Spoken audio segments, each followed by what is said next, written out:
చిట్టి అనే చిన్న పిట్ట ఉండేది. అది కొండల పక్కన ఉన్న పెద్ద తోటలో ఉండేది. ఆ తోటలో చాలా రంగుల పువ్వులు ఉండేవి. చిట్టి ప్రతి ఉదయం లేవగానే ఆకాశంలోకి ఎగురుతూ చాలా బాగుంది అని సంతోషంగా పాడేది. ఒక రోజు చిట్టికి బాగా దాహం వేసింది.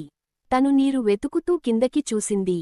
అంతలో చిట్టికి ఒక చోట మిలమిల మెరుస్తున్న చిన్న పువ్వు కనిపించింది. ఆ పువ్వు పక్కన చిన్న నీటి బొట్టు కూడా ఉంది.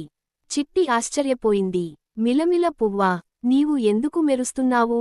నీటి బొట్టు ఎక్కడి నుండి వచ్చింది? అని అడిగింది. ఆ పువ్వు చిన్నగా ఊగి, నేను మిలమిల పువ్వుని. నాలో కొద్దిపాటి వర్షపు మ్యాజిక్ ఉంది అని గుసగుసలాడింది. మరి నాకు కొంచెం నీరు ఇవ్వగలవా?